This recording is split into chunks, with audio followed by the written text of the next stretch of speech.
Hey, how are you? Welcome to Request. I'm your host, Michael Kiernan, and I'll bring you insights from real estate experts and industry leaders along our communal journey to aligning real estate operations and technology. Today, I have the pleasure of chatting with Lloyd Faley, a forward-thinking resident manager, and Lindsay Liu, co-founder of Super, an AI solutions provider serving the HOA, multifamily, and residential sectors. Without further ado, let's get into it. Hey, welcome. Hey guys. Lindsay and Lloyd, thanks for being here. How are you both today? Doing Good. well. Good to see you. Beautiful day here in New York as well. Yeah, and Lindsay Doing was well. saying the same out west. Oh, yeah. Always beautiful. Every day is the same. Well, excellent. Why don't we get started? Lloyd, can you give us a bit about your background and how you became a resident manager? Yeah, sure. I actually got into the industry by accident. A friend of mine had some property, was helping them take care of that. I was introduced to somebody who ran green buildings in Battery Park. So I was just thrown in at the deep end, working the front desk. He was a very forward-thinking resident manager, very tech, technology savvy. It was the first residential green building in the U.S. So it was a lot to learn very quickly. I think my first week there, I think it was my second day. Had me tour this Dutch film crew around the building and explain to them exactly how a green building worked and the gray water plant and everything. And probably made 90% of it up, but I got through it. But it was a lot to learn. It was a great experience. From there, I started working for a company called Gotham, who developed a lot of the rental properties in New York City. Lucky enough to open a building for them in Midtown West, called Gotham West. It was 4 properties, all in one sort of community. They had a huge facility, Gotham Market, and then I had a staff of about 35. And from there, went on to like newer buildings, opening a few new buildings, and wound up in this building downtown. It's been great though, good experience. What's been what was your biggest challenge when you were coming up and kind of the hardest lessons to learn? The greatest challenge for a new resident manager is somebody to give you a shot, to give you, it's hard to build your experience. Everybody wants to hire somebody with so many years experience or different scenarios or backgrounds. So once you get that first shot, you just have to make the most of it and just make your mark. And it's winning over the staff. And fortunately, when you open buildings, you get to pick your staff. And that's one of the best things about opening a building. And something I've always told people, when you are opening a building, like what's the first thing I do is like go find your staff. You will start your building. You should be interviewing 60 people to 100 people, maybe even more. You'll whittle that down to whatever your numbers are.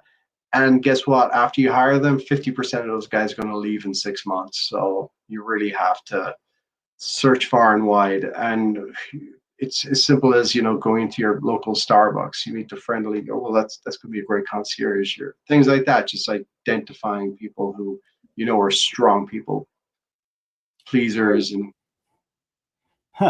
So did that really happen to you in 6 months? You lost half your staff? Yeah. So quick thing, when you're doing tours with your staff, you're walking around, you give everybody a pen and a notepad. Whoever's not taking notes won't be with you in 6 months. So yeah, so it's just experience over time. You can really tell there's a big difference, I guess, between people who are looking for a job and people who are looking to work, and you just find that over time. And so that's what you found out, the people that didn't pay attention were just looking for a paycheck and weren't willing to put the work in? Yeah, look, sometimes it's through no fault of theirs. It's just a stopgap for some people where they're just maybe out of college, figure out what they want to do, and then you run the gauntlet all the way up to people who are retiring and don't need that much money. They just need the benefits, and they've secured their retirement, and so all between there. But it's luckily for me, I'm fortunate enough. I think I'm good enough with finding talent, and it's up to them whether they stay, but they have to meet you halfway. They have to be sort of into it, and you try and get them excited about the industry and the business and the potential of where they can go as well. We can get into it, but there's a whole lot of avenues for training and advancement for them. Right. And you through your local union, there's training in and outside of it as well? Yeah, you can go private or, through local 32BJ. There's a whole range of classes you can take. They also have career tracks where you can get in the handyman track or the resident manager track. But anybody who's been a super or resident manager usually have started out that way. So it is important to know how to mop the floor or how many 1,000 square feet you should be able to clean within an 8-hour period, and knowing where each person should be at all times. It's one of those things that looks easy when somebody's good at it, but if they're not good at it, it looks pretty shabby. Well, managing people has to be the hardest thing in the world to do. Yeah, it definitely is, but I think 90% of that is at the hiring. If you're fortunate enough to do the hiring yourself, sometimes you inherit the staff, and they have to run agenda. Maybe they're in a building where they're on their 4th resident manager and they're just beaten up by everything and different priorities for different guys. And you just work with them individually and try and win them over, get them back on track. And how do you do that? I like to meet with them individually and hold them accountable, just call them out and just say, look, this is an issue, and this is how you've been performing, and this is what I need you to do to correct it. And you never really want to go the route of punishing or writing up, suspending. That's really the last resort. You really try to do it, through positive reinforcement, I guess. So a bit more coaching than the carrot and the stick, right? Yeah, but again, they have to want it. They have to apologize for when they realize they're slipping or actually want it. If they don't care, then you just have to move them on very quickly. And that goes for every industry. They say hire slow, fire fast. Ouch. Lindsay, tell us a bit about you and your story. Sure. Yeah. So I think also have a little bit of a roundabout way into real estate. I feel like that's most people, right? Landing in the industry. There's not really a set of courses, although I think maybe now today there are a bunch of people that teach you how to like flip homes and do all of that. But I've been in the technology industry my entire career. So kind of building and launching and improving products for people through kind of a software lens. But I've also been investing in real estate. I've just been very passionate about the asset class and believe that it is actually a path to real kind of financial freedom. And it's an asset that you have a lot of control over, much more control than like the stock market, for instance, right? And so have been a big believer in that. Started working my way up through kind of, investments in individual condo units, and then now have some multifamily, manufactured housing, commercial. We've got some single family rentals in the portfolio as well. So I've kind of seen a bunch of different kind of types of management needs. And across the board, I think what's continued to come up, and one of the reasons I'm so passionate about this topic as well, is communications has just been a constant kind of pain point, and seeing it through, both the kind of properties we manage as well as through others that are managed through third parties. It's the most manual and most kind of contentious friction point between owners, tenants, and the people taking care of the properties as well. So that's what we focus on at Super is building AI tooling to help streamline communications, to automate as much of that as possible, create more transparency, and improve the responsiveness of staff as well. Say more about creating the transparency.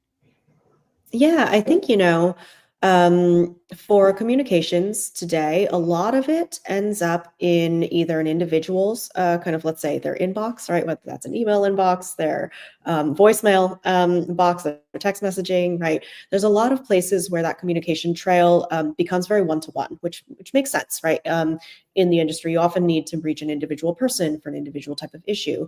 But that makes it difficult when you have, and especially in like, buildings, the kind of scale of operations like Lloyd's, right? Where you have multiple people that are collaborating on things. Now you have information that is only shared with one or two people. Or I'm sure, Lloyd, you'll have an example as well where, let's say a tenant tells you something, a resident tells you something. Now that information is with one person. They need to remember to kind of create the paper trail, right, for that to go and tell the appropriate people, leave notes, make sure that gets followed up on and actioned. So I think what we've seen is that without having some automations in place to preserve all of that and make it visible to teams, it sometimes can break down along the way. Got it. That makes sense. Okay, so transparency amongst these operating staff as well. Exactly. Right? Yes. Mm-hmm. Got it. That makes sense. So Lloyd, can you tell us a bit about your current property, just general terms of the kind of property that you're there, and a little bit about your clientele? Yeah, it's a building downtown. I won't share the address, but downtown, it's what they call like one of the newer developments. Clientele, very sophisticated, younger folks who, definitely are into what we're talking about today and big on communication. It's very, very different to your Upper East Side or your Upper West Side legacy buildings. It's very, very new, very technology driven, and like I said, it's very sophisticated people. You really have to be on point with the message you're delivering, how you receive theirs and transfer it. A lot of in between, between assistants, people who work for them, and you're just trying to, filter all of this information and curate it and send it all out to where it should go properly, depending on the situation. As you were painting that picture, I was following because we're New Yorkers. So I was wondering for people that aren't, like I was actually following, right, your downtown. I can picture kind of loft space, and then the Upper East Side more so, and then the Upper West Side is different. Yeah. Just that's kind of the best way to describe it. Like you said, it's a multifamily property that you have, converted space. So it's somebody that was forward thinking when they were building it and marketing it, and the people that adopted or moved in and bought units. Is it a condominium? Yeah, it's a condo. So again, getting away from the co-ops of the Upper East Side or West. I know there's condos up there, but downtown I think would be more condos.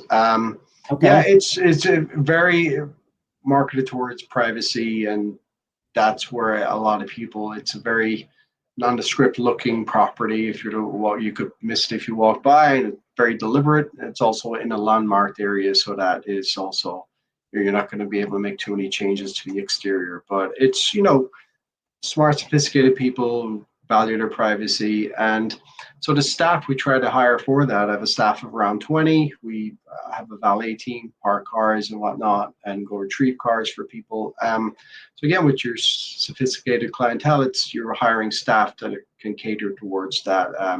Sort of have any sort of scenario thrown at them, and they're good with it and can run with it while respecting somebody's privacy. Well, so that's interesting that you have you said valet, so valet parking. So you have a parking arm to your operations, right, to the multifamily unit. And is it open to the public, or are you just managing that? No, it's resident only, and the valet work for us, and it's people own spots, or we'll also do a program where if somebody has a rental spot within the area, walking distance, we'll go retrieve the car for them with enough notice. If they want it outside on Friday morning, 9 a.m., then the car will be there ready. Okay. That's really nice. How do you manage that? What tools do you use? Good team as well, and good calendar, but just basically over communicating. We have a good tech system. The guys we're using Super for internal communications. We do want to roll it out building wide, because again, something I'm sure we'll get into shortly, but I'm a big fan of removing friction from management, and it should be as simple as a resident should be able to send a text and forget all about it. And then we, in the background, go take care of everything. So, for example, if it's something's, a resident wants to book the party space for Sunday at 9 a or 1 p.m., let's say, they're having balloons delivered at 11, caterers will be here at 12, whatever it is. There's a lot that needs to happen on our end to make sure that happens, because a lot of it will fall through the cracks. There's several people working between now and Sunday. It's a game of telephone where you're relying on the first person who receives the message to receive it properly and convey that message properly to everybody else. Sometimes there's scenarios where it's like, hey, it's a surprise party. Make sure, now you're telling us nobody knows about this party. Make sure, if their husband doesn't find out about it, it's his surprise 50th or whatever. So you're just really doubling down on that to make sure that each of the steps are met. And if it's done well, then on Sunday, I'm not sweating about, is this in place? Is this ready? So to that, if it's, for example, the roof space, it's like, all right, well, not just a party, but there should be something in place where the roof gets checked, it's cleaned before, it's cleaned after, it's checked throughout, and just so that, you don't have to work 7 days a week or manage every scenario in the building, where you can trust your staff to do it. I heard a bunch of stuff. Like, if you don't mind, if we could break this down. So what I heard is you're using Super to manage communications, which included parking and parking requests. Yeah, so we what we like to do is take it via text message, and then we'll put it on our calendar. So from there, the person on duty has to go, locate the garage that they're parked in, for example, and get them notice 2 hours before it happens. So constant reminders and checks and everything. Last thing I want to see is 25 Post-its all over the guy's desk. You're like, we need one system in place, and that's a calendar. Oh, maybe I misunderstood. So does your property have a garage attached to it, or? Yeah, it does. Okay. Well, we do it with both. We have our little garage where certain spots are owned by residents, and then we partner with several outside garages. The deal is that the resident has to have a monthly spot with them, and it's a 5-minute walk for the valet to go retrieve the car. And you use Super to communicate both, so resident to your team? Yeah, resident will usually send me or the valet an email directly, and then we manage it internally with the platform. Let's talk about that flow. How does it get into Super? And Lindsay, chime in. Yeah, I'll let Lindsay talk about how it probably ought to work, but we are manually inputting it. I believe that the building through Super also has our own cell number, so people can text, and that's the way we're trying to go with it. Just shoot off one text, and we'll take care of the rest. So while you're onboarding people, you're fairly new to using Super? Yeah, I think we signed up earlier this year. Maybe late last year, but we've been slow to roll it out because, again, we're trying to move away from those legacy platforms and just try and get this as our system. I basically want to run my life with my cell phone, and the more I can do that, the better. Okay, so you're slow rolling this out, so you haven't fully. Clearly, you're not mandating it, right? You're not going to mandate it to your clients. Right. So there's certain people have the cell number. We're seeing how it feels. We want to make sure they get our messages back, and all of this. So far, so good. And then we're trying to, there's certain things that we need the other platform for. So it's sort of a bit of both. But for me, it's the ultimate communication tool. And obviously, Lindsay can speak better to that. Michael, I can quickly chime in there as well, which is, our goal and kind of what we've been talking to Lloyd and his team about, and most of our customers, is how do we get your residents away from having to be told they need to log in to a platform to make a request, right? And I think the minute that friction happens, people don't do it. If they have your personal email, if they have your personal cell phone number, they're going to go there first before they go and they have to go and remember their password or reset their password, just to be able to go make that simple type of request, right? So from Super's perspective, our goal is to make it that simple, right? You want to call, you want to text, you want to shoot off an email. We allow for that. That then gets centralized and we can create automations around that. Our AI is even able to answer and field a whole live phone call as well. So if somebody has questions about what hours an amenity is open from, if we have that information, they can answer. All of that, take that message, route it to the right person on the team. So from our perspective, we think that communication should just be as natural as possible. What happens for the management team side is everything is logged, right? It is then kind of stored in a way that it can be actioned on, it can be assigned to the right person. You can loop in other team members so they have visibility. And so we're trying to kind of marry the kind of more dynamic experience that a resident expects with the more structured experience that the management team needs in order to kind of make sure all of these pieces are tracked and taken care of. Okay. And does Super help folks like Lloyd to bring their residents on board? Yeah, absolutely. I mean, look, we've realized every building is its own little ecosystem, right? And they're Mhm. going to be very specific about how they want to introduce something new. And obviously, change management is change management, right? There's work associated with any sort of change. So for some of the organizations that we work with, we try to do it as much behind the scenes as possible. So for instance, if you have an existing phone line, maybe forward that phone line to the phone number that we have. You don't even need to tell people there's another phone number involved, right? For some organizations, they want a fresh start. We can help send a notice out to all of the residents saying, hey, here's the new 24/7 set of information that can help you with X, Y, and Z, right?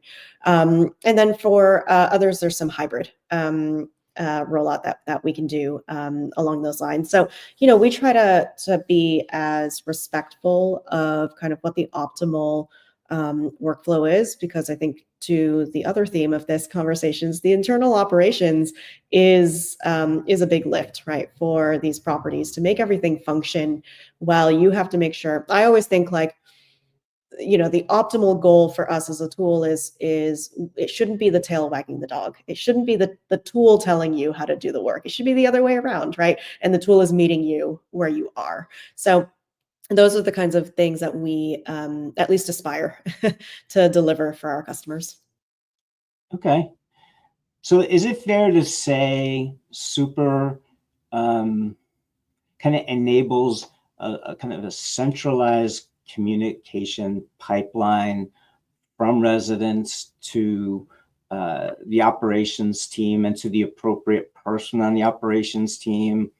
And I know that you also have from education is like it takes actions based upon the communication and the words and the language. And is it also fair to call Super an agentic provider? Yes, that's right. So we've basically created verticalized agents through AI that are, they understand the world of property management, right? So that's kind of the first thing, is they understand that there are properties, and those properties may have units, and those units have owners as well as residents, right, that might reside or be associated with it. So there's kind of a whole world, I think, that you need to feed any of this technology to understand, just like you would an employee. And I think that's just one of the things that I always think about. It's like, it should feel like you're training a person, right? That's on your team, right? When you bring somebody on, you have to explain to them what is the community that we have, what are our rules, what are our procedures and policies. So training it like that. As far as the types of things that we can enable, I think, it's almost like if you think of it as a funnel, right, where you're centralizing all of these communications. And then on the other side of it, it's basically then figuring out who now needs to know about this. And so we can then also do things like understand this is a maintenance request that should go to the maintenance team. This is a valet request that should go to the valet team. And so we can actually then decide who needs to be notified about it so that you have more efficiency within the team instead of everybody looking at every single email or text that comes through, right? Only the people that's relevant to need to pay attention to that. That sounds great.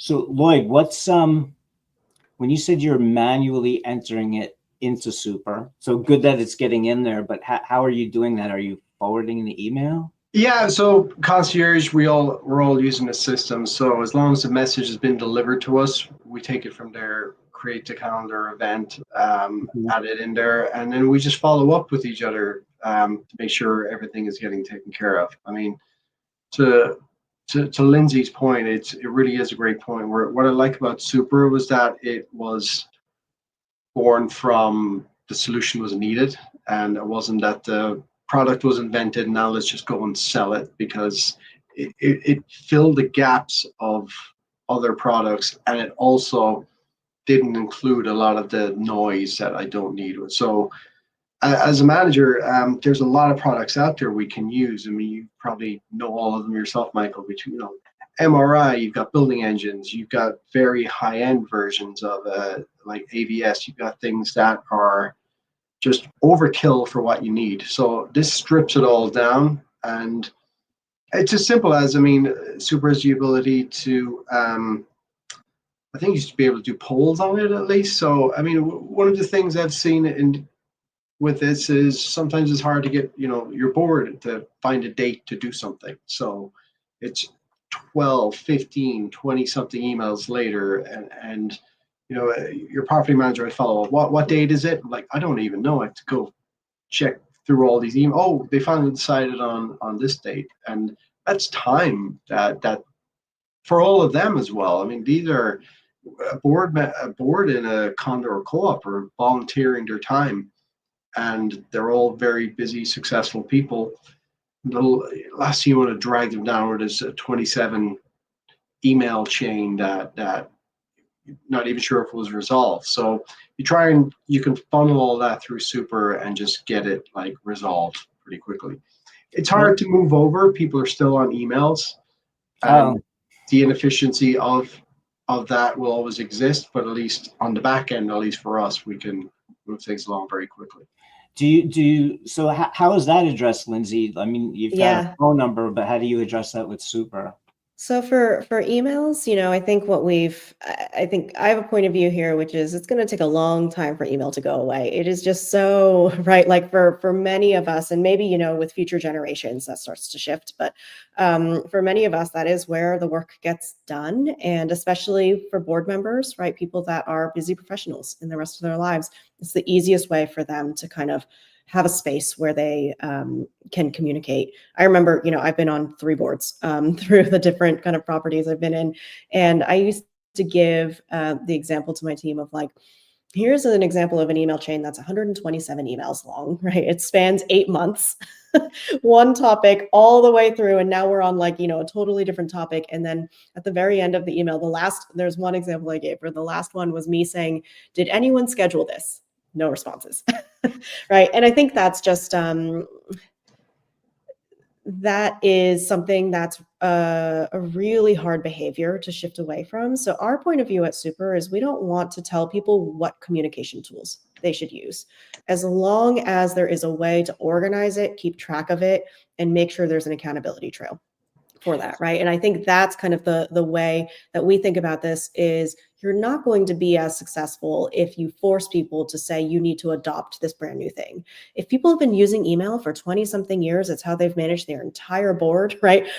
Previously was all through email. If we take that away from them, it's going to be a big jump and you might not be successful there. But if you allow them to use that, but you pair that with the ability to have more efficiency on the operational side, then you might have a winning combination there. So that's kind of how we think about it is we're not trying to displace the things that people love already. So say more about that. Like I'm trying to envision an email comes through. You mentioned that a phone number is included in, and then you just forward to that number. Is there not an email so if something comes in, could it be forwarded to Yeah, there is also an email pipeline that we have. So essentially we can cover with capturing emails, we can capture phone calls and text messages as well. And so that allows for whatever communication people prefer to be leveraged there. And then you have that centralized and tracked on the back end. Got it. But So- more and more, we're kind of, our mindset is no one should ever have to log into anything, especially residents, right? Residents should never have to log into anything in order to make their request, to get a response. You should just be able to get an email notification if that's what you want. You get a text follow-up if that's what you prefer. And you can kind of continue to have the communication there. Cool. That makes sense. So Lloyd, I'm going back in my head where you said you had a sophisticated, building. Have you tried to gently nudge them to, adopting different means of communication? Yeah, they're very much on board. I mean, first and foremost, it's security focused. So that's where things are sort of headed right now. The communication is there. It's definitely on point, but our frustration as operators come from the operational side. So, for example, I mean, I'll go to, every good super's checking all of their mechanicals every single day, right? So if you just walk through the different technologies that you have, you say you check your BMS, you get an alert that there's something wrong with a pump. Walk up to your boiler room, your chiller room, whatever it is, all right, so that was one technology. Now you'll pull out your rounds technology, another app to say, all right, pump is VFD fault, is low voltage, whatever it is, you type that in, and then I'm going to close that out and go into another app and create a work order. Now, because of the app that I'm using with that legacy platform, a lot of their emails get caught up in spam folders and whatnot. It's been an issue. So I'm now texting my engineer to say, hey, I just put in a work order for this pump. Did you get it? I just want to make sure we deal with this today and whatnot. So that's 4 different technologies that I've now used to convey one message about one little thing. So that stacks throughout the day. And you're finding yourself that if you don't have the right devices, the right tools in place, you're just doubling up on your effort and texting to find out if the thing was done, so yeah, that makes sense. I was just kind of stuck on the adoption and what would it take to get better adoption from your residents? I would say adoption, they're very open-minded. I mean, the handcuffs for a building manager would really be the property management company you're tied to may have this platform, whatever you're using, rolled out across their 300 building portfolio, and that you might find more friction there than you would on the individual building because they just want to do well. Yeah, I was just stuck on you having to manually send an email. So I'll just maybe move on from it. That's where I was stuck. So, right. So let's just talk about the focus of everything you meant, because what I just envision you saying is you've got a property management, PMS system, right? That's kind of your baseline, and that takes care of it. Might have your all the financials for all of your residents, the ledgers. You've got your work orders, and you may have other elements too if people use construction and stuff, but that's kind of the baseline, and that sort of thing is necessary because Lindsay Super is a communication tool that is taking requests and kind of, I mean, one of the things that you called it, right, is kind of an AI call center, is right? You're dispatching people to where they need, or requests to where they need to go, so it's seamless for the end user. I think you're always going to need the PMS, Lloyd. Your front desk concierge piece that you're talking about is what you're referring to, I think, as the legacy. I absolutely can see what you would want to use Lindsay's Super product to move on from that.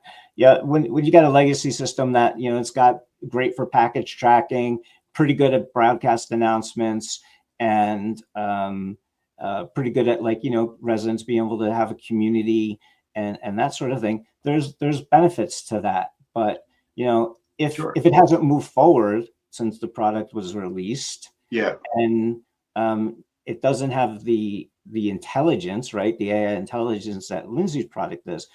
To me, it makes absolutely sense why you'd want to move away from it, especially because Lindsay, you have package tracking as well. I feel like I'm doing a Lindsay commercial. I We can move on if you want. No, Yeah, I think there's just so many exciting applications of AI. So we can do kind of image scanning, right? To be able to read a label, be able to understand who that label is for, match it to a resident, right?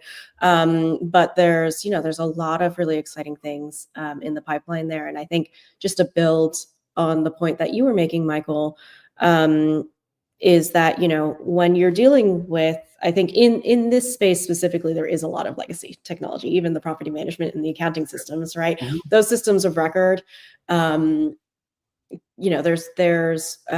talking about technology that's built on top of architecture and frameworks that might be 20 plus years old, Mhm. if not older than that. And so, I think the speed of innovation and change is really going to be it's going to be hampered by the fact that they have to deal with the infrastructure that they have in place, but also the understanding that their customers are used to using one thing, right?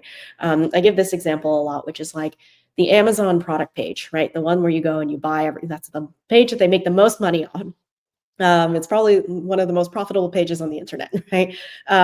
It's been around in that design style for many, many years. And if you talk to people in e-commerce, e-commerce technology experts, they would say there's plenty of other ways you could optimize this page. You can make it look a lot nicer, right? But here's the thing: people know exactly where to go to press that buy button.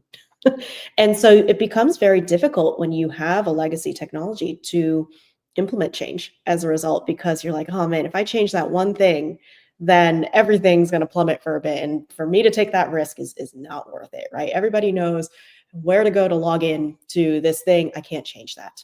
And so I think there's both kind of behavioral change as well as kind of technology debt that these companies have to buy back. I think what's so interesting about this moment right now is I talked to, a number of people about this concept of like, there's an old world and there's a new world for what's happening with AI. And the old world is a different type of mindset around how you even build tooling for people. In this new world, we can really unlock, we can just imagine more around how we want to accomplish things. And with the possibilities with AI, something that, I may have said a year and a half ago, that building some of the routing logic that we're doing as far as who to make sure that a call gets routed to based on the content of that call Mhm. would have been a 2-year project to get done. You'd be like, just that one feature alone is so much engineering effort, so much time and energy to just make sure it happens right. In this new world, you can actually use the intelligence of AI and actually build something that's maybe 80% there in days and weeks, right? It's the fine tuning, it's getting it to 100% right. That takes a lot of time and energy Mhm. as well to continue to make that better. But you could get to something that's pretty fair fidelity very quickly. What you need is you need to really have the curiosity and the creativity to think about how to build things in a different way. So it's a very, very interesting time, I think, all to say, where I think we're going to see a lot of new tools coming out, and the haves and have-nots from a technology innovation perspective I think the gap is only going to feel wider. Yeah. But I think what hasn't changed, and Lloyd, feel free to jump in, is I think, to me, we're all in the service industry, and having been, my entire career in the service industry, the majority of the last bit of it in the real estate and hospitality industry, is all roads lead to great customer care. So rate your product. The reason it's good is it makes it easier for the client to use. Great. I do think that there are PMSs that are out there that are forward thinking and do have some AI. I'm not going to, broad strokes on any of that. But I'll go down this so far, Lindsay, to say is, it all comes down to data, right? And we all need the data, and it all needs to be aggregated, and you're channeling a lot of it is great, but it's where it goes from super and then either into a PMS or into some sort of aggregated data management, like Cherry or something like that. That has to happen so that down the road, as things get better and better, and AI is leveraged for predictive maintenance, so that Lloyd doesn't have those 3 a.m. the stack, backed up. There was prediction that there's been some clogs, and let's get on that. So anyway, I'll get off that soapbox for a sec. And Lloyd, I want to know from you, how did you come to know of Super and Lindsay, and how did that come about? I'm actually forgetting how I was like, I can't remember. Do you remember? Yeah, no. I mean, I'm always following. I'm active on LinkedIn. I'm always following what people are doing. And met Lindsay earlier on. I was like, oh, she's very smart, and this product is very smart. And it's just excited. So not just a user, but a fan, is to see where she goes with this and where the company goes with this and what her other things she'll do with it. It's there's a great community of people who are involved in the industry and trying to make it better and not trying to reinvent the wheel, but like how do we make it more seamless? And Lindsay's in that category for sure. But I've had my own little frustrations. I've been in the industry a little while now, nearly 20 years, and certain things haven't changed and certain things have. And you're like, how can we have this one industry that is, a whole industry that's competitive with the entire stock market, right? And on that level, but the efficiencies still aren't there in the sense operationally. I mean, we talked about several overlapping software things for, you mentioned accounting earlier and billing. Those are two different softwares that I don't even see or use. I'm on the operational side and then I'm on the engineering side, and none of these things talk to each other. Yeah, that's a miss. But I guess my question to you is, okay, so you guys don't remember how you met, but it was definitely you took ownership, and you were the person who Lloyd, who said, you know what, I've got these pain points where I don't have for sure. Yeah.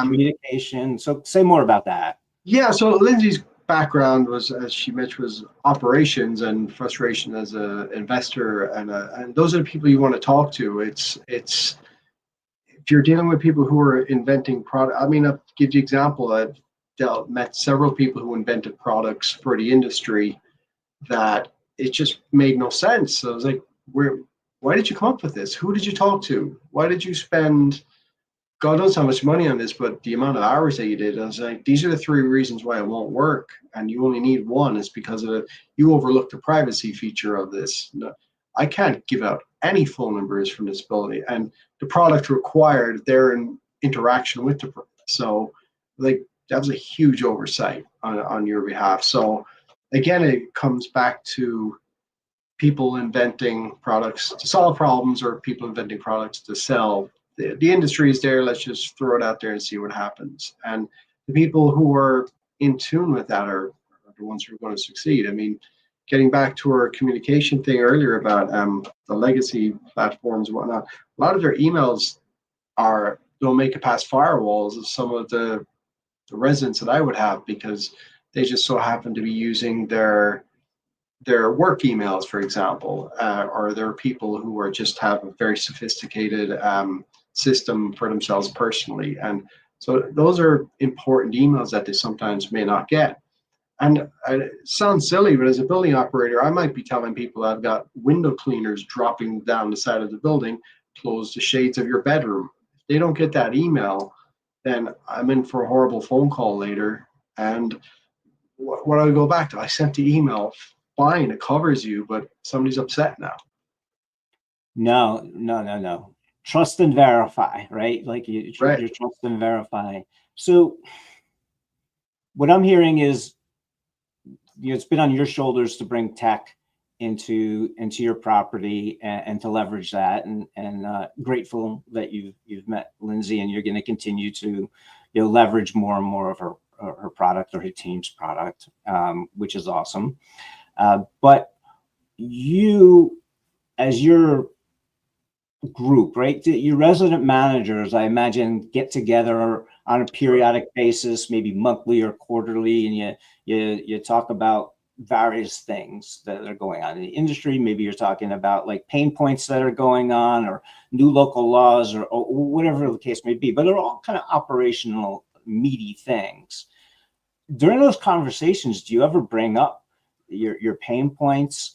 And is there ever any opportunity for you and your colleagues to speak directly to an IT team within your group so that there's Yes and no. We're not all, we may all work for similar companies or the same company in some instances, but every building is just so different. Like as Lindsay said earlier, the ecosystem is, out of all the buildings I've managed, there's things that would work in some and definitely do not work in this one. And but it's got to be case by case, I think. So somebody else's pain point, no matter what address or fancy address or whatever, it may not be mine. So there's a, and then it goes back to the whole thing of, well, this is the way we've always done it, right? So you get that legacy platform, you get property management as it's always worked. And I think we said before, it's one of those industries where the more growth you get as a management company, I guess, the more inefficient you get because you've got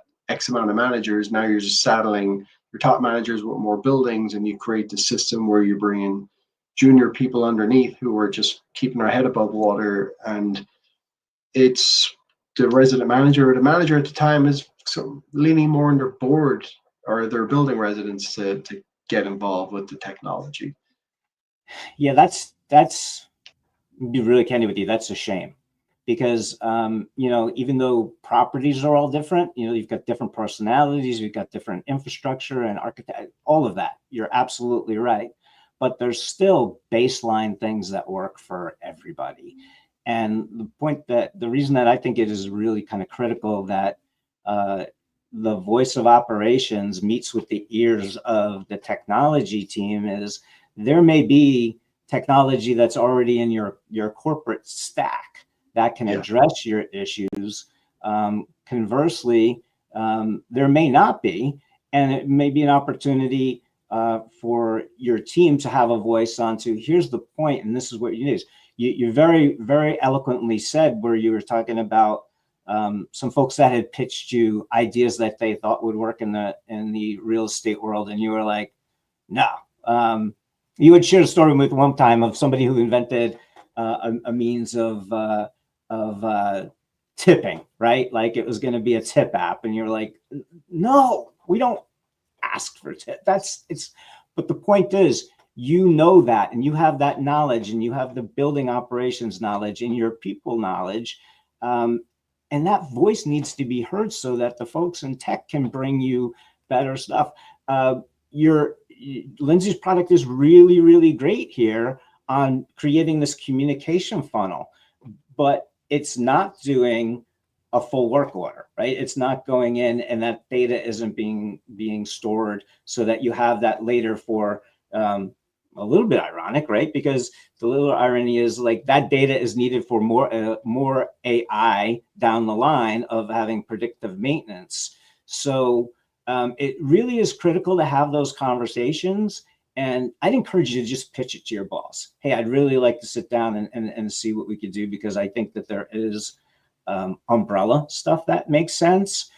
I think, I know you're an excellent resident manager. We've talked enough, and I've been in the industry, and as is Lindsay, and you've got it customer first, get the team focused, coaching such. So I know you are. So you've got great things to add. And I'm stammering a bit because it bothers me that you have all of these different applications that aren't gathering data into a central repository to be used to help you, to help your building, to help your owners. Offline we'll have a chat because I've got to help you. It's trying to be Yeah, well, it is interesting. There's like a platform I use. I think it's called, you guys might be familiar with it. I think it's called eMoney, where you can get a snapshot of your bank accounts, your investment accounts, and all of this. It's like maybe somebody's invented it. I just don't know about it. But is there one for prop tech where it's like, all right, I can jump in and out of this app, so that work order I generated for one thing, and my logs that I was taking on this one, a story can be told where it's like, this thing's going to be a problem because it's been trending this way in the wrong direction for performance or energy usage. And, good engineers and whatnot will be aware of the fact, if your amperage is going up in a motor, then that's sending you signals, and whether they're applying current transformers or whatever it is to watch it. But it's just something that is able to create the story and tell you as the user that Lloyd, there absolutely is. And what you're talking about is that's data and is visualization data. So the like platforms and using things like Power BI, where you can have a dashboard of your property and what it's looking like, open work orders. You could have financial ops, HVAC. Just can go down a list of all the things. So that actually exists, and that all of that is all the more reason to get all of that things to get yourself. It's a dashboard is what we're talking about, but that's data visualization, and that does exist. Again, I love the fact that there's a centralization and a resident can just pick up their phone and make a text or make a call. And one thing that we didn't mention is, and I think is worth mentioning is, Lindsay, your product is multilingual. How many languages? That's right. It's got dozens, and I feel like that list just keeps growing. So for the voice, it's dozens of languages. And then for text, you name it, right? I think, obviously with text, it doesn't have to interpret, oh, I think you're speaking in this language. It can kind of read the full text of it. But yeah, for, there's a number of things that power all of this. You have to be able to transcribe what's being said, send that to the AI, have that interpret what that is, and then have that come back and say, I think that this is, Spanish, for instance. And then it's basically saying, I'm going to now read that back in Spanish to this person because I think that's what they're speaking. So there's a lot of really funky and fun logic that goes into making that happen. I'm going to put my user shoes on this one is how do you ensure that as you're going through and testing that it's 100% accurate and there's not going to be a snafu and embarrassing for somebody or insulting? Yeah. I mean, I think as long as the library that we're using supports the language, then we should be in good shape. On that, some of them, there are going to be some languages that are not supported, and we've trained our agent to basically say, I can't support that. I don't know that language, but what I will do is it will say, I'll have somebody on the team follow up with you on that. And that way, at least they can either figure out if they have somebody that can support it, or they can move to a written form of communication where you can have the translation software running there. Oh, got it. So the voice, got it. So yep. So it'll basically be very explicit about the limitations. I didn't realize that. So your voice agent can speak the various languages? Yep. Yeah. So we've got a few different languages kind of within our team. So we test it on a number of things. And funny, my partner is Australian. He tested it on, he was like, speak to me in Australian. And I was like, there's no way it's going to be able to do that. And it did. It switched to an Australian accent. Wow, really? That's kind of fun. That's so really fun. Pushing the limits on that every day. So we've got about 7 minutes left. I think I'm going to turn the tables on. Lloyd, money, sky's the limit. What don't you have today in your tech stack or tools for yourself? Let's stick with communication because Lindsay's here. What communication tool, or let's even go with this, your front desk and concierge, what tools do they have that you can't easily right now just switch them over to Super? What is it that you'd like to see central with you? I mean, probably going back to that dashboard idea where you're just getting everything. I mean, one of the things we touched on before when we spoke was talked about these leak sensors that people have put in, and although I get it's a fantastic idea and everything to place 2,000 sensors around your building, there's no like second action to it where it's like, all right, what level of water is this? Am I waking up Mr. whoever it is at 2:30 a.m. because he's got a little condensation on his floor? I mean, will he appreciate that? I mean, granted, flood, we all know, 5 alarm fire, take care of it, but it's at what level is that? It's just more sophistication in these things. I think we're just scratching the surface of everything we're about to get into. And so I'm excited to see where it goes, but who knows where it'll go. But for starters, that dashboard idea of just integrating your security system, the security system running reports on things for you. It's not just relying on human intervention to watch every camera or might miss something or miss one email. That it's just, I guess, a great assistant, I guess, is what I. So you'd like to have your access control system, right? Your Yeah, security just everything, one control system, or like rather than logging into different programs, you log in remotely to your IT room to get onto your, different systems. Just Yeah. have it all right there. That's where I guess under like, I know you're saying they exist, but just one like master system where you're interchanging, almost like your iPhone, where you have different apps, and I'm just going in and out of systems where I can, and they are alerting me to things more importantly.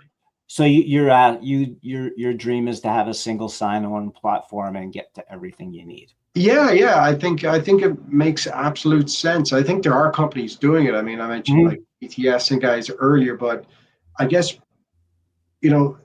there's companies out there say like JLL and CBRE and all these things. They are taking those platforms and applying because they have a uniform approach to how they manage everything. Or like Prologis, I imagine, have something very sophisticated.